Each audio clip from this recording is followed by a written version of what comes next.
ଶୁଣୁ ସାନ ବୋଉ ଆଜ୍ଞା ମା କୁହ। ବିଦେଶରୁ ଆଜି ମୋ ବଡ ବୋଉ ଆସିଛି। ଜଲ୍ଦି ଏ ଝଟାପଟା କାମ ସାରି ଟିକେ ଜଲ୍ଦି ଜଲ୍ଦି ରୋଷେଇବାସ କରିଦେ। ସେ ଏତେ ବାଟରୁ ଆସିଛି, ଖାଇ ପିଇ ଟିକେ ରେଷ୍ଟ ନବ। ଆଜ୍ଞା ମା। ବୋଉ ହଁ ହେଲା ହେଲା, ଉଠୁ ଉଠୁ।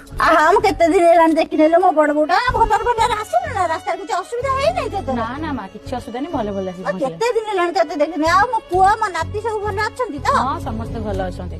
ଆଉ କାଇଁ ସାନ ନାଇଁ କୁଆଡେ ଦେଖା ଯାଉନି? ହଁ ମୁଁ ଡାକୁଛି ସାନକୁ। ଏ ସାନ ଆସେ ଆସେ, ବଡ ବୋଉ ଆସିଲାଣି ଦେଖିବ। ଆଇ କୁଆଡେ ପଡି ହଜି ଗଲୁ ନା କଣ? ଛୁପୁ ନେଇକି ତତେ ଡାକିଲା ବେଳକୁ। ଆଚ୍ଛା ବୋଉ, ସାନର ପ୍ରକୃତି ବଦଳେନି କି? ତମକୁ ଭଲ ପଚରା ଉଚରା କରୁଛି ତ? ହଁ ସେଇଭଳିଆ। ଆଉ ସାନ କଥା ଆମେ ଜାଣିନଉ ନା କଣ? ଯାହାହେଲେ ସେ କଣ ତୋ ଭଳିଆ ସେ ମତେ ଦେଖିବ ନା କରିବ? ଯୋଉ ଭଳିଆ ପଚାରିବା କଥା ପଚାରୁଛି ଆଉ। ଅପା ଆସିଲ? ଆରେ ହଁ ହଁ, ତୁ କଣ ଆସିବାକୁ ଇଚ୍ଛା ହଉନଥିଲା ନା ଜାଣି ଜାଣିକି ଆସୁନଥିଲୁ? ମ ନାଇଁ ଅପା, ଟିକେ କାମ ଥିଲା ତ, ରୋଷେଇ କରୁଥିଲି। ଆଚ୍ଛା ହଉ ହଉ, ଧରୁଣୁ ଲଗେଜ ଟା ଧ, ଚାଲେ ଘରକୁ। ଆସ। ଏ ବଡ ବୋଉ ଏଠି ବସିବ। କେତେ ହାଲିଆ ହେଇକି ଆସିବ। ଏ ସାନ ବୋଉ କୋଉଠି ମରି ହଜି ଗଲୁ କିଲୋ? ସେ ବଡ ବୋଉ ପାଇଁ ଟିକେ ପାଣି ଆଣି ପାରୁନୁ? ହଇଲୋ, ସେତେବେଳୁ କଣ ରୋଷେଇ ସରିନାହିଁ? ମୁଁ ତତେ କେତେବେଳୁ କହିଲିଣି ପରା ରୋଷେଇ କରିବା ପାଇଁ। କଣ କରୁଥିଲୁ କି ତୁ? ନାଇଁ ମା, ପିଲାଟାକୁ ଟିକେ ଖୁଆଇକି ଆସିଲି, ଏବେ ରୋଷେଇରେ ତ ଲାଗିଛି। ଆଉ ଅପା ତ ଆସିଲେଣି, ଅପାକୁ ଟିକେ କହିଦଉନାହାନ୍ତି। ଅପା ଟିକେ ପରିବା କାଟିଦେଲେ ମୁଁ ଡାଲମାଟା ସେଠି ବସେଇ ଦେଇଥାନ୍ତି, ଆଉ ମିଶିକି ରୋଷେଇ କରିଦେଇଥାନ୍ତି, ଜଲ୍ଦି ହେଇଯାଇଥାନ୍ତା। ଆଲୋ କଣ କହୁଛୁ? ତୁ ମୋ ବଡ ବୋଉ ବିଦେଶରୁ ଆଇଛି, ଏତେ ଗାଡି ଥକାରେ ଆସିଛି, ସିଏ ଆସିବ ରୋଷେଇ କରିବା ପାଇଁ? ନାଇଁ ଅପା ରୋଷେଇ କଲେ କଣ ଅସୁବିଧା କି? ଅପା ତ ଏବେ କେତେ ବେଳଠୁ ଆସିଲେଣି। ସେ କେତେବେଳୁ ଆସିଲେ କଣ ହେଲା? ତୁ ଘରେ ଅଛୁ ବୋଲି ମୁଁ ତତେ ପରା କହିଥିଲି ରୋଷେଇ କରିବା ପାଇଁ।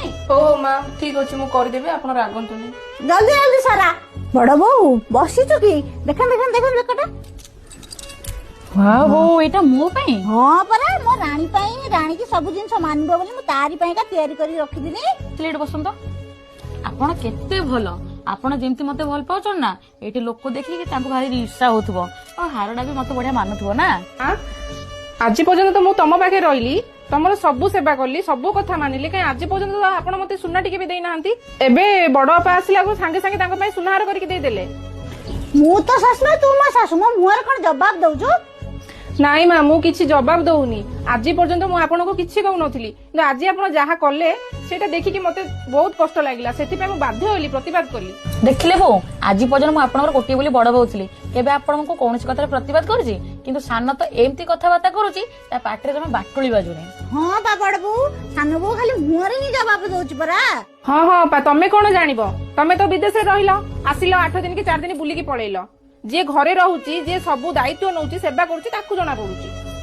ଆଉ ଏମିତି ତମେ 4-8 ଦିନ ବୁଲିକି ପଳେଇବ, ତାପରେ ତମେ ଭଲ ବୋହୁ ହେଇଯିବ। କୁହନ୍ତିନି ଦୂରକୁ ଉଚ୍ଚ ପର୍ବତ ସୁନ୍ଦର, ସେଥିପାଇଁ ତମେ ଦୂରରେ ରହିଛ ବୋଲି ମାଙ୍କୁ ତମେ ଭଲ ଲାଗୁଛ, ଆଉ ତମେ ଭଲ ବୋହୁ ହେଇଛ, ମୁଁ ଖରାପ ହେଇଯାଇଛି। ଠିକ ଅଛି, ଯଦି ତମ ଭଳିଆ ବଡ ଯା ମାଙ୍କ ପରି ଶାଶୁ ଥିବ ନା, ସବୁ ଘରେ ସାନ ବୋହୁର ଅବସ୍ଥା ଠିକ ମୋ ପରିଆ ହବ।